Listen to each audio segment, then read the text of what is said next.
Control line کے دونوں جانب اور دنیا بھر میں مقیم کشمیری آج یوم استحصال کشمیر منا رہے ہیں۔ کل جماعتی حریت کانفرنس کی آج یوم سیاہ منانے کی اپیل۔ کہا یوم سیاہ سے دنیا کو پیغام ملے گا، بھارت نے کشمیر پر ناجائز قبضہ کر رکھا ہے۔ مودی حکومت نے 5 اگست 2019 کو مقبوضہ جموں کشمیر کی خصوصی حیثیت ختم کر دی تھی۔ مودی حکومت کا یہ اقدام بین الاقوامی قوانین اور اصولوں کی کھلی خلاف ورزی ہے۔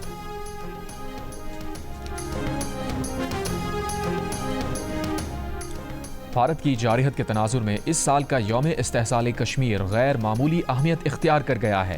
صدر مملکت آصف علی زرداری نے یوم استحصال کشمیر پر پیغام میں کہا، آپریشن بنیاد المرصوص کی شاندار کامیابی پاکستانی عوام کے لیے باعث فخر ہے۔ وزیر اعظم شہباز شریف نے کہا، مئی 2025 کی بھارتی جارحیت اور شکست ثبوت ہے کہ عالمی برادری کے لیے تنازع کشمیر کا حل کس قدر ضروری ہے۔ عالمی برادری کشمیریوں کے حق خود ارادیت کے حصول کے لیے کردار ادا کرے۔ بھارت انسانی حقوق کی خلاف ورزیاں بند اور 5 اگست 2019 کے اقدامات واپس لے۔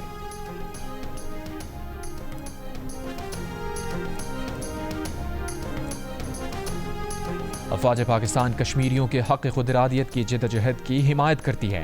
ISPR کے بیان میں کہا گیا ہے کہ کشمیریوں کی جدوجہد بین الاقوامی قوانین اور سلامتی کونسل کی قراردادوں کے مطابق ہے۔ مقبوضہ کشمیر کی آبادی کا تناسب بدلنے کی کوششیں بھی بین الاقوامی اصولوں کی خلاف ورزی ہے۔ بھارتی سیکیورٹی فورسز کا مقبوضہ کشمیر پر قبضہ بین الاقوامی اصولوں کی خلاف ورزی ہے۔ بھارت کے جابرانہ اقدامات، اشتعال انگیز بیانات خطے میں عدم استحکام بڑھا رہے ہیں۔ جنوبی ایشیا میں امن کا قیام جموں کشمیر کے منصفانہ اور پرامن حل کے بغیر ممکن نہیں۔ مسلح افواج کشمیریوں کی حق و آزادی کی جائز جدوجہد میں شانہ بشانہ کھڑے رہنے کے عزم کا اعادہ کرتی ہیں۔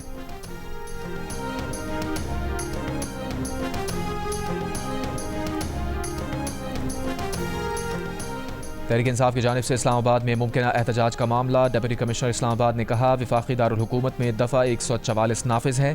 کسی بھی قسم کے اجتماع یا اکٹھے ہونے پر پابندی ہے۔ کسی بھی غیر قانونی سرگرمی کا حصہ بننے والوں کی فوری گرفتاری ہوگی۔ دفعہ 144 کی خلاف ورزی کی صورت میں سخت قانونی کارروائی کی جائے گی۔ راولپنڈی میں بھی دفعہ 144 نافذ کر دی گئی۔ جاری نوٹیفیکیشن کے مطابق دفعہ 144 کا اطلاق 10 اگست تک رہے گا۔ اس دوران ہر قسم کے جلسے جلوس، ریلیوں اور 4 سے زائد افراد کے جمع ہونے پر پابندی عائد ہوگی۔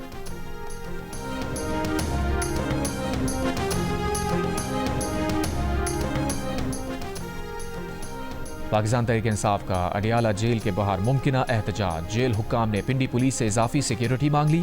اڈیالہ جیل کے سپرنٹینڈنٹ نے CPO کے نام خط لکھ دیا۔ خط میں کہا گیا ہے کہ PTI نے آج جیل کے باہر مظاہرے کی منصوبہ بندی کی ہے۔ جیل کے باہر سیکیورٹی کے لیے فوری اقدامات کی ضرورت ہے۔ اڈیالہ جیل کے باہر اضافی پولیس بیریئرز اور نگرانی کی جائے۔ وزیر اعظم شہباز شریف کا گلگت بلتستان کا دورہ، سیلاب متاثرین سے ملاقات، 10-10 لاکھ روپے کے امدادی چیک تقسیم کیے۔ سیلاب سے متاثرہ انفراسٹرکچر کی بحالی کے لیے 4 ارب روپے کے فنڈ کا اعلان۔ وزیر مواصلات کو فوری طور پر انفراسٹرکچر کی بحالی کا حکم دیا۔ نقصانات کا تخمینہ لگانے کی ہدایت۔ کہا، فلڈ ارلی وارننگ سسٹم کے لیے جو ٹائم لائن دی ہے اس میں 1 گھنٹہ بھی نہیں بڑھے گا۔ 7 سال سے یہ سسٹم صرف کاغذوں میں چل رہا ہے۔ وفاق ہو یا صوبے، کسی نے فلڈ ارلی وارننگ سسٹم پر کام نہیں کیا۔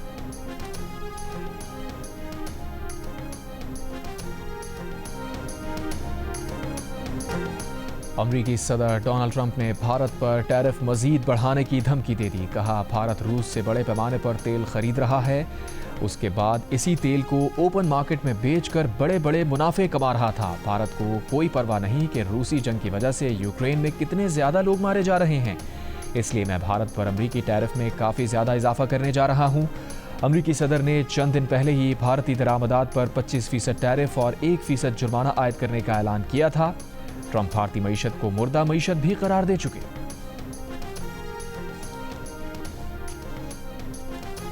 روس سے تیل کیوں خریدا؟ ٹرمپ کی دھمکی پر بھارت وضاحتیں دینے پر مجبور۔ بھارتی وزارت خارجہ نے وضاحت کی ہے کہ روس یوکرین جنگ شروع ہوئی تو خود امریکہ نے روس سے تیل خریدنے کے لیے بھارت کی حوصلہ افزائی کی تھی تاکہ عالمی انرجی مارکیٹ مستحکم رہے۔ بھارت نے مزید وضاحت کی، جہاں سے ہم روایتی طور پر تیل خریدتے تھے، یوکرین جنگ کے بعد انہوں نے یورپ کو سپلائی بڑھا دی تھی۔ بھارت نے کہا ہے کہ اسے ہدف بنانا غیر منصفانہ اور غیر منطقی ہے۔ بھارت ملکی مفادات کے تحفظ کے لیے تمام ضروری اقدامات کرے گا۔ اسرائیلی فوج نے کئی ماہ کی ناکہ بندی کے بعد غزہ پہنچنے والی امداد کا حصول بھی ہولناک بنا دیا۔ امداد لینے آئے کمزور اور بے بس فلسطینیوں پر وحشیانہ فائرنگ، پناہ گزین کیمپس پر بمباری۔ صبح سے اب تک امداد کے منتظر 34 افراد سمیت 70 سے زائد فلسطینی شہید۔ جبری قحط کی اسرائیلی سازش، بچوں سے لے کر بوڑھوں تک غزہ کے باسی بدترین غذائی قلت کا شکار۔ اقوام متحدہ کا کہنا ہے کہ بمباری اور خوراک کی کمی سے غزہ میں روزانہ 28 بچے جان سے جا رہے ہیں۔ عرب میڈیا کے مطابق اسرائیل نے 22,000 سے زائد امدادی ٹرکس کو غزہ میں داخلے سے روکا ہوا ہے۔ دوسری طرف امریکی ایوان نمائندگان کے 12 سے زائد ڈیموکریٹ اراکین کا فلسطین کو ریاست تسلیم کرنے کا مطالبہ، صدر ٹرمپ کو خط لکھ دیا۔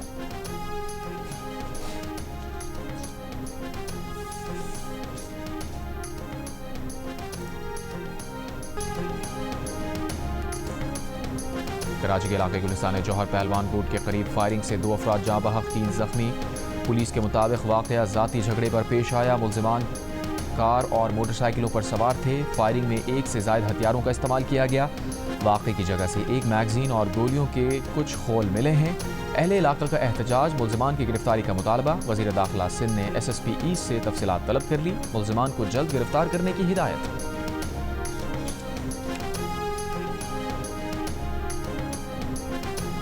جناح اسپتال لاہور سے قیمتی سامان غائب ہونے کا معاملہ، محکمہ اسپیشلائزڈ ہیلتھ کیئر نے ڈاکٹر شبیر حسین کو شو کاز جاری کر دیا۔ 3 رکنی تحقیقاتی کمیٹی کی رپورٹ میں ڈاکٹر شبیر پر بدعنوانی کے شواہد سامنے آئے۔ غائب سامان کی مالیت 1 کروڑ 21 لاکھ روپے سے زائد ہے۔ شو کاز میں کہا گیا ہے کہ غائب اشیاء میں operation theatre tables, beds, AC، wheelchairs اور فرنیچر شامل ہیں۔ طبی سامان جان بوجھ کر غائب کیا گیا۔ مقررہ وقت میں وضاحت نہ دینے پر محکمہ صحت کارروائی کرے۔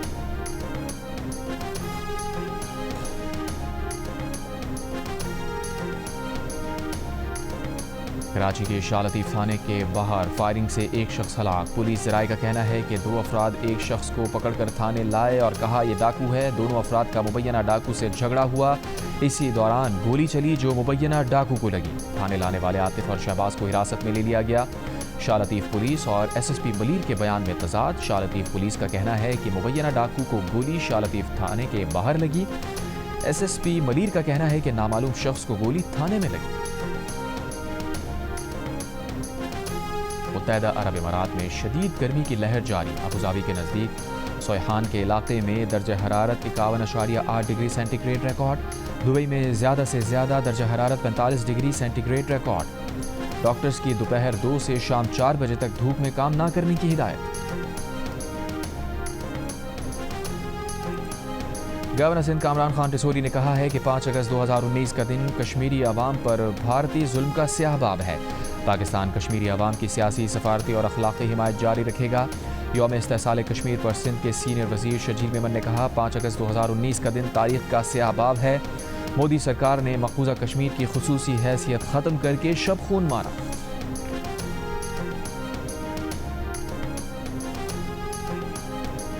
وزیر اعلیٰ بلوچستان سرفراز بگٹی کی کوئٹہ کے پولو گراؤنڈ میں یوم آزادی اور مارکہ حق کی تقریبات میں شرکت۔ تقریب میں بلوچستان کانسٹیبلری اور پاکستان آرمی کے مابین پولو میچ کا انعقاد کیا گیا۔ وزیر اعلیٰ نے پولو میچ سمیت گھڑ سواری کے دیگر مقابلے بھی دیکھے۔ فاتح اور رنر اپ ٹیمز میں انعامات تقسیم کیے۔ وزیر اعلیٰ کا کہنا تھا کہ بلوچستان کے نوجوانوں کو مثبت سرگرمیوں کی طرف لانا حکومت کی اولین ترجیح ہے۔ ہماری کوشش ہے کہ ہر ضلع میں کھیلوں کی سہولیات فراہم کی جائیں۔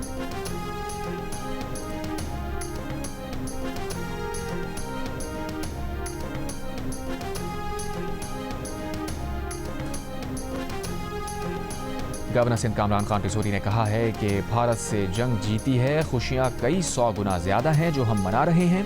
گورنر ہاؤس میں جشن آزادی کی تقریب سے خطاب، مختلف ممالک کے کونسل جنرلز کی شرکت۔ اس موقع پر پرچم کشائی کی گئی، جشن آزادی کا کیک کاٹا گیا، آتش بازی کا مظاہرہ کیا گیا۔ گورنر سندھ کا کہنا تھا کہ گلوکار راحت فتح علی خان 7 اگست، گلوکار عاطف اسلم 11 اگست اور گلوکار علی ظفر 12 اگست کو گورنر ہاؤس کراچی میں پرفارم کریں گے۔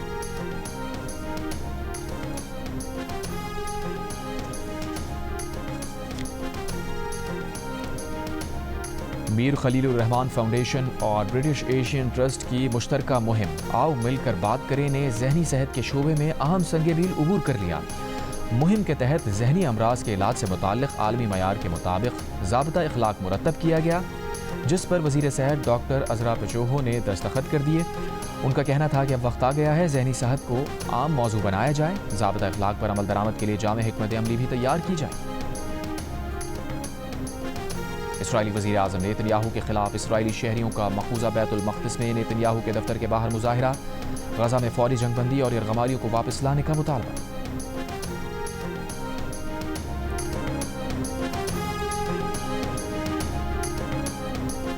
روس نے کہا ہے کہ وہ درمیانے اور کم فاصلے تک مار کرنے والے میزائل تعیناتی پر حدود کے تعین کا مزید پابند نہیں۔ مغربی ممالک ایسے اقدامات کر رہے ہیں جن کے نتیجے میں روس سے ملحقہ علاقوں میں میزائلوں کی تعیناتی کا امکان ہے، جس کی وجہ سے روس کو براہ راست خطرات لاحق ہیں۔ روسی میڈیا کے مطابق امریکہ نے INF معاہدے سے سن 2019 کے اوائل میں یک طرفہ نکلنے کا اعلان کیا تھا اور معاہدے کی مدت 2 اگست سن 2019 کو ختم ہو چکی۔ INF معاہدہ درمیانے اور کم فاصلے تک مار کرنے والے میزائلوں پر پابندی سے متعلق ہے۔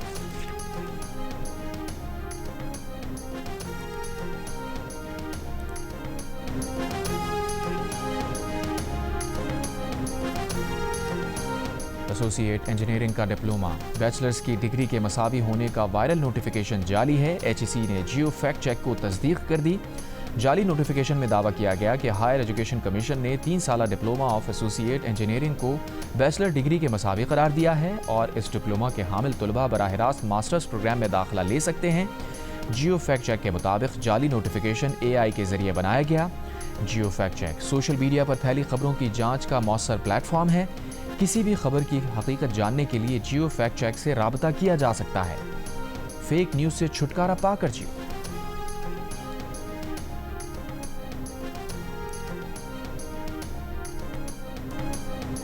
اور اسلام آباد کے مختلف علاقوں میں رات گئے موسلادھار بارش۔ کراچی کے مختلف علاقوں میں بھی رات کہیں ہلکی بارش کہیں بوندا باندی ہوئی۔ محکمہ موسمیات کے مطابق آج بالائی پنجاب، خطہ پوٹوہار، اسلام آباد، خیبر پختونخوا، کشمیر میں چند مقامات پر موسلادھار بارش کا امکان ہے۔ سندھ کے ساحلی علاقوں میں مطلع جزوی اور آلود رہنے، ہلکی بارش یا بوندا باندی کا امکان۔